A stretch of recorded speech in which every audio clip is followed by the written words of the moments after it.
السلام علیکم ناظرین، احمد رانا ویوز میں آپ کو خوش آمدید، اس دعا اور امید کے ساتھ کہ آپ جہاں بھی ہوں بالکل خیر و عافیت کے ساتھ ہوں۔ آج کی اس ویڈیو میں ہم نیشنل سیکیورٹی پالیسی 2022 اور 26 جو پاکستان نے پیش کی ہے، اس پالیسی کے اپروول کے بعد ہونے والی صورتحال اور اس پالیسی کے بینیفٹس پہ بات کریں گے کہ ہمیں ملنے کیا والا ہے، یہ پالیسی اصل میں ہے کیا۔ اور اس کے ساتھ ساتھ ایک اور بھی ڈیبیٹ آج کل چل رہی ہے کہ کیا یہ پاکستان کی پہلی نیشنل سیکیورٹی پالیسی ہے یا اس سے پہلے بھی پاکستان کی ایسی بڑی پالیسیز جو ہیں وہ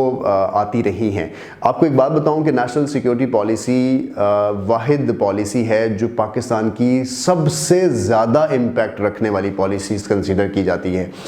ہم بات کرتے ہیں ایجوکیشن پالیسی کی، ہم بات کرتے ہیں واٹر پالیسیز کی، ہم بات کرتے ہیں اکنامک پالیسیز کی، فسکل پالیسیز کی، یہ ساری پالیسیز کسی ایک خاص محکمے یا ڈپارٹمنٹ سے جڑی ہیں۔ لیکن جب ہم بات کرتے ہیں نیشنل سیکیورٹی پالیسی یعنی نیشنل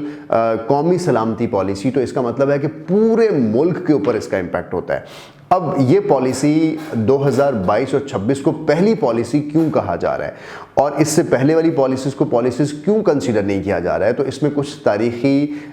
تلخ حقائق ہیں، کچھ تاریخ کی ایسی چیزیں ہیں جو میں آج آپ سے شیئر کرنے جا رہا ہوں کہ اس وجہ سے ہم اپنی قومی سلامتی پالیسی نہیں بنا سکے ہیں۔ لیکن یہ جو پالیسی ہماری موجودہ پالیسی جس کو کہا جا رہا ہے 2022 اور 26، اس پالیسی کے اندر 4 میجر ایشوز جو ہیں وہ اس پہ رہے ہیں، اور اس کی جو جست ہے، اس کا جو کرکس ہے اس پالیسی کا، وہ صرف یہی ہے کہ یہ ایک عام شہری سے متعلق پالیسی بنائی گئی ہے۔ یعنی یہ پالیسی جو ہے وہ سٹیزن سینٹرک پالیسی بنائی گئی ہے کہ ایک عام شہری کی جو زندگی ہے اس کو کیسے امپروو کیا جائے، لیکن اس کی امپروومنٹ کے اوپر 4 مختلف ایریاز پر بات کی گئی ہے۔ اگر میں پہلے ایریا کے اوپر بات کروں تو پہلا ایریا ہے کہ ایک عام شخص کا معاشی تحفظ ہونا چاہیے۔ یعنی اگر ملک میں کوئی بزنس کرتا ہے، ملک میں کوئی کام کرتا ہے یا اپنا روزگار کسی بھی طریقے سے چلا رہا ہے، تو اس کو یہ سیکیورٹی ہو کہ وہ اپنا پر کیپٹا انکم یعنی وہ منتھلی کتنی انکم کماتا ہے وہ اس کو بڑھا بھی سکے، اس کے بزنس کو تحفظ ملے اور ایک ایسا انوائرمنٹ پرووائڈ کیا جائے جس میں وہ آرام سے کام کر سکے۔ اس پالیسی کا جو دوسرا ایریا ہے عام شہری سے متعلق، وہ ہے اس کے ہیومن رائٹس، اس کی ہیومن سیکیورٹیز، کہ وہ اپنے جہاں پہ رہتا ہے اس کے جو جتنے بھی ہیومن رائٹس ہیں، اس کا فریڈم آف ایکسپریشن ہے، اس کا اسپیچ ہے، اس کا رائٹ ٹو لیو ہے، رائٹ ٹو موو ہے، ان سب رائٹس کا خیال کیا جانا چاہیے۔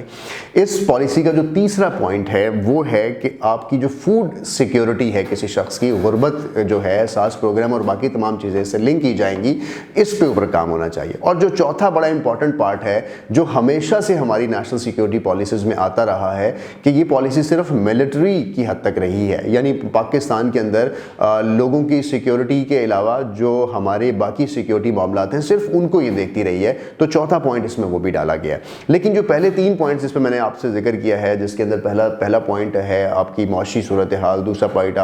آپ کے ہیومن رائٹس ہیں، تیسرا پوائنٹ آپ کا فوڈ سیکیورٹی ہے، یہ 3 پوائنٹ ہیں جو اس بار اس پالیسی کا حصہ بنائے گئے ہیں۔ اب یہ 3 پوائنٹس اس پالیسی کا حصہ بننے کے بعد ایک عام شخص تک کیسے پہنچیں گے اور ایک عام شخص کو اس طرف کیوں سوچا گیا ہے، تو پہلی امپورٹنٹ بات اس پالیسی کی یہ ہے کہ اگر آپ کی اکنامک ہیلتھ اچھی ہوگی، اگر آپ زیادہ پیسے ارن کریں گے، آپ کے زیادہ پر کیپٹا ہوگا، آپ کے ملک میں بزنس گرو کرے گا، آپ کی جی ڈی پی امپروو ہوگی، پورے ملک کی معیشت امپروو ہوگی، جس کا اثر الٹیمیٹلی آخر میں آپ کے ڈیفنس بجٹ پہ پڑے گا۔ تو اس کا کہیں نہ کہیں لنک ڈیفنس کے ساتھ پھر ہے کہ آپ کے ڈیفنس ضروریات زیادہ ہیں۔ اس وقت پاکستان کو باہر سے بہت سے چیلنجز کا سامنا ہے، تو جب تک آپ پیسے زیادہ نہیں کمائیں گے اس وقت تک آپ کا ملک خوشحال نہیں ہوگا، ملک خوشحال نہیں ہوگا تو ہم اپنے جو دفاعی اخراجات ہیں وہ نہیں کر سکیں گے۔ تو اس وقت پاکستان میں جو اکانومی ہے، اکنامک سینٹرک اور سٹیزن سینٹرک پالیسی کی بڑی ضرورت تھی جو کہ اس وقت نافذ کی گئی ہے۔ سوال یہاں یہ پیدا ہوتا ہے کہ کیوں اس کو پہلی پالیسی کہا جا رہا ہے اور جو پچھلی حکومتیں ان کو یہ خیال کیوں نہیں آیا؟ تو اس سوال کا جواب میں جلدی سے آپ کو دوں گا، اور اس سوال کے جواب میں آپ کو کمپیریزن بتاؤں گا کہ جو 2014 پرائم منسٹر نواز شریف اور جنرل راحیل شریف کے درمیان جو پالیسی طے پائی تھی، اس کو جو قومی سلامتی پالیسی کہا جاتا ہے 2014 کی، اس میں صرف اور صرف داخلی معاملات کو دیکھا جاتا تھا۔ یعنی جو ہماری انٹرنل سیکیورٹی ہے اس میں دہشت گردوں سے کیسے نمٹنا ہے، ان کے ٹھکانے کیسے ختم کرنے ہیں، اور ان تمام چیزوں پر وہ پالیسی بنائی گئی تھی۔ لیکن اس پالیسی میں ایک چیز جو تھی اس کا حصہ یہ تھا کہ ریکانسیلیشن کی جائے، گڈ طالبان بیڈ طالبان کو ڈیٹیکٹ کیا جائے، طالبان کے ساتھ بیٹھ کر بات کی جائے اور لڑائی سے نکلا جائے۔ یہ تھی 2014 کی پالیسی جس میں صرف سیکیورٹی کنیکشن ہے۔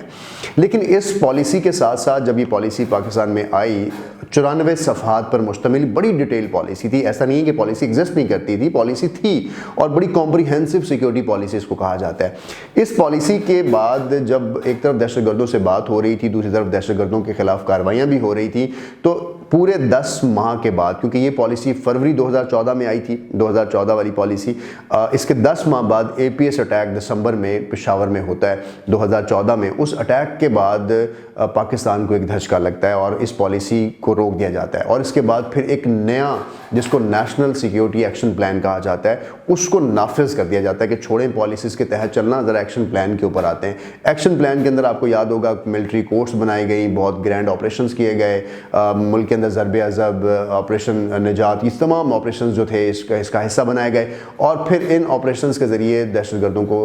واصل جہنم بھی کیا گیا، ان کو ٹھکانے لگایا گیا، اور ملک کے اندر اس وقت جو سیکیورٹی صورتحال بہتر ہے اس کی ایک بہت بڑی وجہ نیشنل ایکشن پلان بھی ہے۔ لیکن جہاں نیشنل ایکشن پلان نے اچھے کام کیے وہاں اس پہ کویسچن مارک بھی ہیں کہ آپ نے ملٹری کورٹس کیوں بنائی۔ اس کے ساتھ ساتھ اس نے مدارس کے ریفارمز کیے، ہیٹڈ لٹریچر اگر کوئی چھاپتا ہے تو اس کو نہیں چھاپنے دیا گیا۔ یہ ساری پالیسیز کی چیزیں جو نیشنل سیکیورٹی پالیسی 2014 میں جن کو نہیں شامل کیا گیا تھا وہ نیشنل ایکشن پلان نے کیا۔ اب پہلے 2014 کی نیشنل سیکیورٹی پالیسی، پھر نیشنل ایکشن پلان، اور اس کے بعد کی گورنمنٹس کے معاہدے، یہ سارے مل کر آج 7 سال بعد ایک نئی نیشنل سیکیورٹی پالیسی پیش کی گئی، جس کے بارے میں معید یوسف جو کہ مشیر سلامتی کونسل بھی ہیں، کمیٹی بھی ہیں، وہ یہ کہتے ہیں کہ پاکستان کے اندر یہ پالیسی 7 سال بعد لی گئی ہے،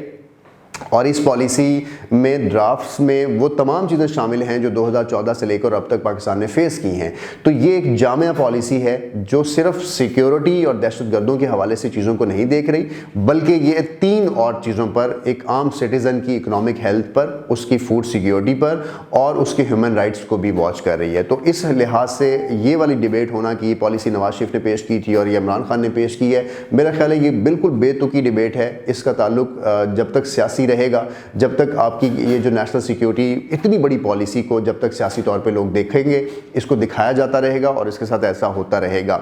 میں نے یہ سٹیٹمنٹ اس لیے دی ہے کہ میں آپ سے تاریخ کے بڑے تلخ حقائق شیئر کرنے جا رہا ہوں۔ 1971 کے اندر جنرل یحییٰ نے ایک پالیسی بنائی، ایک کونسل بنائی جس کو نیشنل سیکیورٹی کونسل کہا جاتا ہے۔ اس کونسل کو دیکھا گیا کہ یہ شاید ایک ڈکٹیٹر نے بنائی ہے، اور کونسل کیوں ہمارے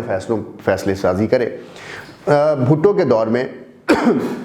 ڈیفنس کمیٹی آف کیبنٹ بنائی گئی جس کو ڈی سی سی کہا جاتا ہے۔ کیبنٹ کا مطلب تھا کہ عوامی لوگوں کا یہ فیصلہ کریں کہ آپ کے ملک کا ڈیفنس اور آپ کے ملک کے اندرونی معاملات کیسے دیکھے جائیں۔ لیکن جیسے ہی بھٹو کے بعد دوبارہ سے دور آتا ہے 1985 کا،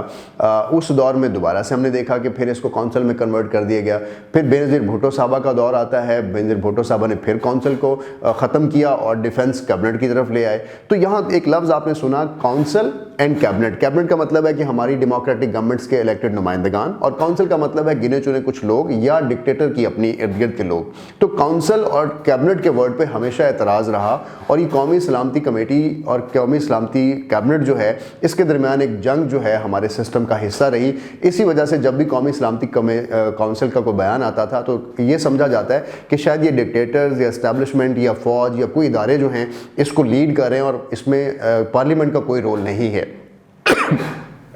اس کے بعد انٹرسٹنگ صورتحال یہ پیدا ہوئی کہ جب مشرف آئے، مشرف نے پھر کونسل کو بحال کر دیا، ایگزیکٹو کونسل بنائی۔ اس کے بعد پھر 2009 میں پیپلز پارٹی کی گورنمنٹ نے ایک بار پھر کونسل کو ختم کر دیا، اور پھر بڑا انٹرسٹنگ یہ فیکٹر بنا کہ 2013 میں نواز شریف نے ایک ڈیموکریٹک گورنمنٹ نے کونسل کو بحال کر دیا، اور اس کو بحال کرنے کے بعد پہلی نیشنل جو کونسل تھی، نیشنل یہ جو سیکیورٹی کونسل تھی، اس نے نیشنل سیکیورٹی پالیسی دی جس کو 2014 کہا جاتا ہے۔ اب یہاں پر یہ موازنہ کرنا کہ یہ پالیسی پہلی بار پاکستان تحریک انصاف نے دی اور اس کو پھر کسی اور نے کام نہیں کیا، میرا خیال یہ ایک بالکل سیاسی سلوگن ہے۔ آپ کو کسی سیاسی سلوگن کا حصہ بننے کی ضرورت نہیں ہے۔ یہ جاننا آپ کو ضروری ہے کہ کیوں ڈکٹیٹر کے ساتھ اس نیشنل سیکیورٹی کونسل کو جوڑا جاتا رہا ہے، کیونکہ ڈکٹیٹر اس میں اپنی مرضی کے فیصلے کرتے رہے ہیں،